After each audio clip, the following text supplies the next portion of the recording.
भट्टी साहब, ये हम सुबह से बैटल ऑफ नर्व्स बन गई, यासाब की जंग है। पूरा दिन टीवी चैनल्स पर कौमी असेंबली का ऐवान सामने रहा है। अब वोटिंग हुई, तब वोटिंग हुई, वोटिंग होगी, वोटिंग नहीं होगी, तौहीन अदालत होगी, कोई और इंटरवेंशन हो जाएगी। हो क्या रहा है आखिर इस्लामाबाद में? बिस्मिल्लाहिर्रहमानिर्रहीम। आयशा, गालिबन इस ऐवान को मुकद्दस ऐवान कहा जाता था या कहा जाता है। अगर मैं गलत कहूँ तो मेरी इस्लाह कर दीजिए। है, कहा ही जाता है। अच्छा, कहा जाता है। इस मुकद्दस ऐवान का फैसला सुप्रीम कोर्ट ने किया, इस मुकद्दस ऐवान में नहीं हुआ। उस डेडलॉक पैदा हो गया जिस पर अपोजिशन वहाँ गई और सुप्रीम कोर्ट से जो फैसला हुक्म फरमाया कि 9 तारीख को कराया, उसके तहत इजलास बुला लिया गया। और मेरी इतला के मुताबिक उस फैसला जो मैंने पढ़ा है उसमें टाइम कहीं नहीं लिखा। लेकिन इस फैसले में जो बात मेरी तो पहली बात है, यकीनन ये सुप्रीम कोर्ट का फैसला है। अदम एतमाद एक आइनी हक है अपोजिशन का और बदबादी नज़र में अपोजिशन के पास वोट भी ज़्यादा है। लेकिन मैं पहले दिन से उसी पे बात हूँ कि आर्टिकल 5 जिसके तहत उस एतमाद की मोहर किया गया था, आज उस पर भी शाह महमूद कुरैशी वज़ीर ख़ारजा ने कहा मैं इन कैमरा ब्रीफिंग दे देता हूँ। वो अल्लाह के बंदो, 350 आप हमारे नुमाइंदे हैं, आपने हमारे लिए कानून साजी करनी है। अगर वो ख़त जिसमें मुल्क की दुश्मनी की बदबू आ रही है बकौल वज़ीर आज़म इमरान खान और PTI के वज़रा के, खुदा के वास्ते उसको देख तो लो। अगर वो गलत है तो उसको कह दो गलत है। लेकिन अगर आपने आपके मुल्कों में मुंतखब हुकूमतों को गैर मुल्की आकाओं ने अपनी मर्जी से चलाना है तो फिर अदारे क्यों बनाए आपने? इतने बड़े अदारे, खरबों रुपये तनख्वाहों वाले क्यों बजट बनाए कि फैसले तो गैर मुल्कों ने करने हैं कि आपने किस मुल्क का दौरा करना है, किस मुल्क का नहीं करना, आपने अमेरिका को एयरबेस देनी है नहीं देनी, तो फिर तो अदारों की ज़रूरत ही नहीं है।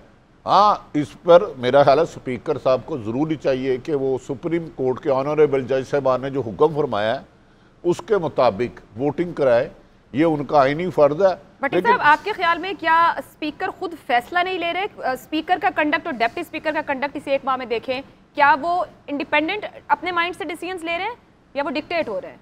देखिए आयशा, जो सच बात है ना, स्पीकर और डिप्टी स्पीकर किसी भी जगह इंडिपेंडेंट नहीं होते। एक जमातों के वो कारकुन होते हैं, वो जमातें उनको मुंतखब करती हैं। मैं इसकी मिसाल दे दूं कि माजी में गालिबन आसफ अली जरदारी साहब सदर पाकिस्तान थे और स्विस अकाउंट का स्कैंडल नून लीग ने अर्थ किया था। कैसा, मैं कहीं गलत कहूँ तो बता देना। तो सुप्रीम कोर्ट ने नवाज शरीफ कोई काला कोट पहन के गए थे मेमो गेट में, जिसका सुप्रीम कोर्ट ने अब तो लेना मुनासिब नहीं समझा मुल्क के गद्दारों के खिलाफ। तो बार बार वज़ीर आज़म पाकिस्तान यूसुफ रज़ा गिलानी को कहा तो उन्होंने अपने सदर के पास कोई इख्तियार नहीं था, आसफ अली जरदारी, लेकिन सदर की खत ने लेटर नहीं लिखा, उस पर उन्होंने तौहीन अदालत की सज़ा सुनाई। तो मुझे ऐसा लग रहा है कि असद कैसर साहब अपनी पार्टी से लायल रहेंगे, लेकिन आइन और कानूनन उन्हें वोटिंग करवानी चाहिए। आइन को मजाक हर ताकतवर ने हमेशा ही बनाया है और आज भी बन रहा है। आपने 2 सवाल उठा दिए। एक तो आइन हर ताकतवर ने इसका मजाक बनाया, लेकिन हमने आमराना अदवार में ज्यादा देखा जैसा भी। लेकिन काजी साहब, एक भट्टी साहब ने बात कर, भट्टी साहब ये सवाल बार बार उठा रहे हैं, वो आर्टिकल 5 का मामला और उसको क्यों नहीं लाया गया।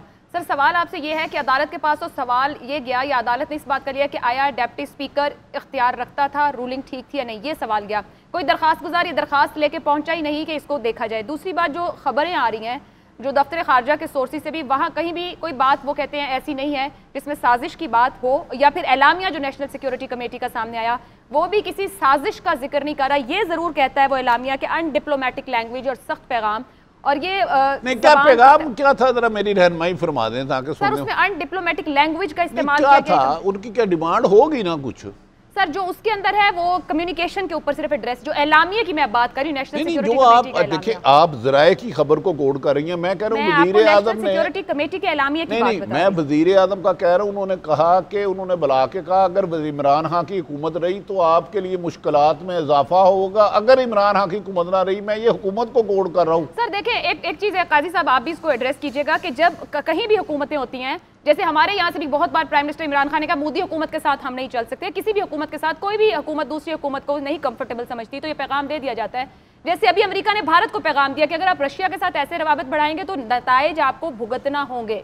सो ताल्लुकात कि हम किसके साथ चल सकते हैं किसके साथ नहीं, दैट इज अ सेपरेट। मैं उस एलामिया की बात कर रही हूँ जो नेशनल सिक्योरिटी कमेटी का एलामिया है। वो उसके अंदर सर जो पॉइंट देता है वो ये कहता है, committee express grave concern at communication terming language used by foreign official undiplomatic, और कि उसने हमारे अंदरूनी मामलात में बैलेटेंट इंटरफेरेंस इन आवर, अपने हमारे मामलात के अंदर वो ये बात कर रहा है। इससे ज्यादा वो किसी कॉन्स्पिरेसी की बात नहीं करता, किसी और तरह की एक्यूजेशन की बात नहीं करता, किसी थ्रेट की बात नहीं करता। तो इससे ज्यादा क्या हो कि जब आप कहें कि आप हमारे अंदरूनी मामलात में मुदाखलत कर रहे हैं, तो इससे ज्यादा वो क्या कहें? नहीं, पर हमारे यहाँ से कोई दरखास्त गुजार गया तो नहीं? दरखास्त गुजार नहीं गया, बट डिमार्च आया था। उसमें उसने कहा जी आप, यानी बड़ी केयरफुली नेशनल सिक्योरिटी काउंसिल ने कहा कि हमारे अंदरूनी मामलात में मुदाखलत है और डिमार्च भेज दिया जाए। अच्छा, उसके बाद प्राइम मिनिस्टर साहब ने ये कहा कि जी वो कहते हैं कि इनको अगर आप हटाएंगे नहीं तो आपके लिए हालात मुश्किल हो जाएंगे। ठीक है, तो उसके अलावा दूसरी बात कि अगर बड़ी बेजरर सी चीज़ है तो ताउन की तरह हम इससे डरते क्यों हैं कि इसको हाथ लगाया तो हमें बीमारी लग जाएगी। ना उसको अपोजिशन सामने लाना चाहती है, ना गवर्नमेंट सामने लाना चाहती है, ना एस्टैब्लिशमेंट सामने लाना चाहती है, अगर ये इतनी ही बेजरर चीज़ है। और दूसरी बात मुझे ये बताएं, हम कोई अच्छी साफ़ी तो नहीं कर सके, हम एक बड़े, ये किसको कहाँ सबक पढ़ाने की ज़रूरत है कि यहाँ बड़ी ताकतों की क्या मुदाखलत रहती है या नहीं रहती? मुझे ये बताएं ना। We will bomb you into a stone age, ये किसने कहा था पाकिस्तान को? बिल्कुल एक अमेरिकन डिप्लोमेट था ना। ये ऑपरेशन साइक्लोन किसके कहने पे हमने किया था? रिजीम चेंज कहाँ अमेरिका ने नहीं कराई, इराक से लेके चिली तक और चिली से लेके शाम तक, कहाँ तक इन्होंने कोशिश की? क्या बताकर ऐसे रिजीम चेंज करते हैं? एक माजी तो है, नो डाउट अबाउट इट। बताने की क्या बात है? 25 साल बाद वो वैसे ही सब कुछ, ये मोहम्मद मुसद्दिक की जो यहाँ पे रिजीम ईरान में चेंज हुई थी, अब तो उन्होंने उसको अपना डीक्लासिफाई कर दिया है। मोहम्मद मुसद्दिक के खिलाफ जो कू हुआ था वो क्या था, क्यों करवाया था उन्होंने? जब उसने ब्रिटिश पेट्रोलियम को नेशनलाइज कर लिया था। यार एडे भोले भाले बन जाते हैं ऐसी, जैसे हमें पता ही नहीं है, हर चीज बड़ी मासूमाना तरीके से हो रही है। ये तो कलमी दोस्ती थी, बस प्यार मोहब्बत कर रहे हैं। और नो, ये दुनिया में जहांबानी और कब्जे की लड़ाई है जो चाइना और अमेरिका के दरमियान और रूस के दरमियान लड़ रही है, और हम उस चेस बोर्ड पर पांच हैं, मोरे हैं इसमें। यार इसमें किसी को मैं नए सिरे से अचानक 29-30 यार अचानक हो या ना हो, 4 दिनों में मामला इतना बड़ा हो जाता है। मैं अचानक की बात नहीं कर रहा, संभाल के रखते हैं, बात मेरी सुन लें। बात इतनी है कि ये अचानक नहीं हुआ, ये अचानक एक दफा से ये हकीकत नंगी हो गई है एक पुरानी ऐद में। मगर वहां से इसको नेगेट किया गया, इसको कहा गया कि गलत इल्जाम लगाया जा रहा है। किसने? अमेरिका से। और तो आप अमेरिका की बात मान लें, अगर अमेरिका का ज्यादा एतबार है आपको अपनी गवर्नमेंट से, तो उनकी बात मान लें। वो तो बड़े नेक लोग हैं, की बात भी कर रही हूं, अपने फॉरेन ऑफिस वो की तो बात बड़े भी नेक लोग हैं। जिसने कहा, जुल्फकार अली भुट्टो को कहा था, we will make a horrible example of you.